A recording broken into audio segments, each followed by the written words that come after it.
Hi, my name is Jared Levin, and this is my presentation on landscape changes uh, in climate change.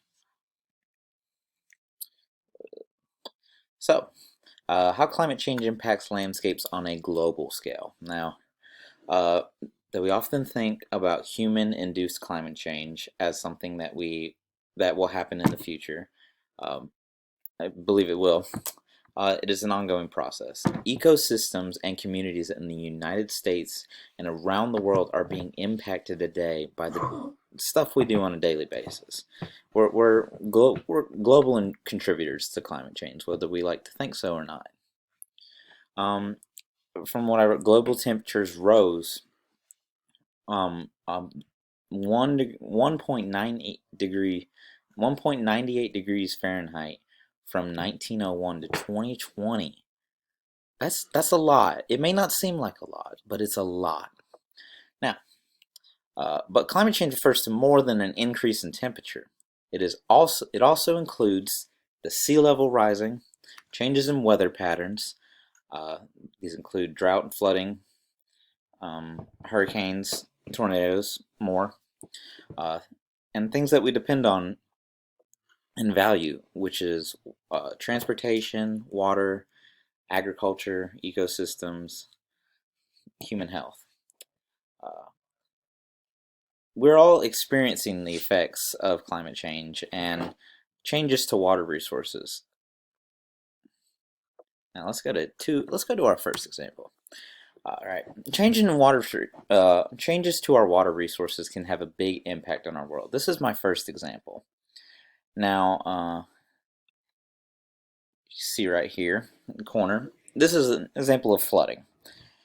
And flooding is an increased issue as our climate is changing. Compared to the beginning of the 20th century, there are both stronger and more frequent abnormally heavy precipitation events across most of the United States. Conversely, drought is also becoming more common, particularly in the West United States. This in states such as California, which we've known they have had very uh, high drought problem for a very long time. Um, much like we sweat more than when it's hot outside, higher air temperatures can cause plants to lose or transpire more water, meaning farmers must give them more water. Both highlight the need must give them more water to survive. This both highlights the need for more water in places where supplies are dwindling. I live in Georgia. We are a very high agricultural state. If we did not have water to water our crops, there would be a lot of things that we'd be missing out on. And I come from a farming family, so water is a very important necessity for us. Example number two is our food supply. Obviously, food supply is a huge importance on a global scale. Our food supply depends on climate and weather conditions. Although farmers and researchers may be able to adapt some agricultural techniques and technologies or develop new ones, there will be changes that will be hard to manage. Increased temperatures, drought and water stress, diseases, and weather extremes create challenges for the farmers and ranchers who put food on our tables. Human farm workers can suffer lots of things depending on weather temperatures. Obviously, I work outside every day, so if it's like pushing like 110, it's could cause serious health problems. Like I've listed, heat-related issues like exhaustion, heat stroke, and heart attacks. Um, we have a lot of our farmers today are elderly. You may not believe that, but it is. A lot of our farmers out there are elderly. My grandfather worked on a farm for damn near all his life, and so it's extremely not. It's not just to the elderly. It could happen to anyone. So that's example two. Now on to how climate change impacts landscape on a regional scale. Now, when you think about this, it's pretty similar to on a global scale. I mean, same things apply. Um, Just like on a global scale, climate change affects the land and people on a regional scale in a similar way. Many areas, especially in low and mid-altitude regions, are expected to suffer from more frequent and more severe droughts, dry conditions, warmer temperatures that produce longer fire seasons. I remember when I lived out in Colorado, that was a problem. And changes to ecosystems that are expected to generate more and larger wildfires in some areas. Now, let's go on to my first example. Example number one. This has to do with more northern or northern regions of the world who rely on glacier water for survival. Move out of here. Almost all of the world's mountains or alpine glaciers are receding, a trend that is likely to continue in the years ahead. As glaciers shrink and in some places disappear, human communities and ecosystems that rely on glacier meltwater as a supply of fresh water are going to face some serious problems.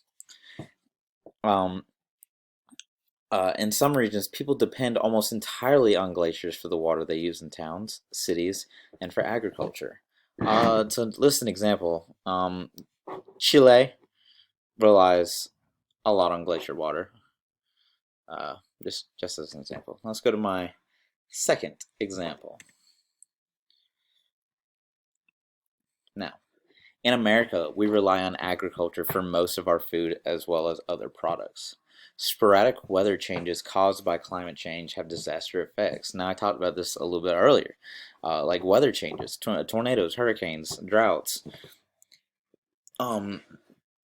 other stuff like that. It's snowstorms. It causes serious problems for when farmers are trying to grow crops.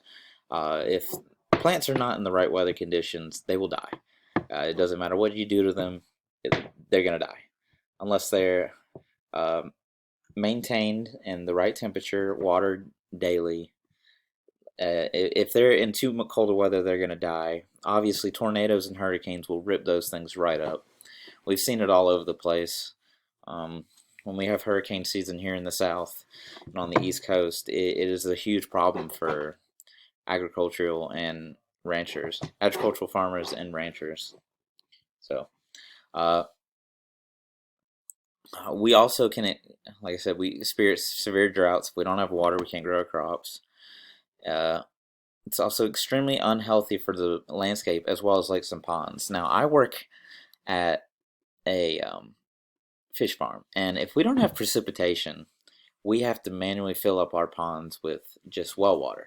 Now, it's great and all, but it costs a lot of money to do that, and we actually rely so much on rain to fill our lakes and ponds, so we don't have to deal with that. And it's also extremely healthy for the fish to have rainwater and all that. So there's just some huge problems that we have to deal with, and people think one thing doesn't have to do with the other. We contribute to climate change by the rising of temperatures and causing. It's a chain reaction. It's a web. One thing happens, another thing happens later. People need to see this. They need to. It's chain reaction. You do one thing, it causes this to happen, which causes this to happen, causes this to happen. The burning of fossil fuels and greenhouse gases, it causes temperature to rise, global temperatures to rise. When global temperatures rise, glaciers melt. When glaciers melt, the water gets colder and sea levels rise. When sea levels rise, flooding occurs in in places across the world. When flooding occurs, it can damage crops. It causes people to lose their homes. It can possibly kill people. It could possibly kill people. There's a chain reaction for everything when it comes to climate change, and we need to realize this. Okay, we need to realize it. This is my works cited. Thank you for listening to my presentation. I know I was a little bit everywhere, but thank you.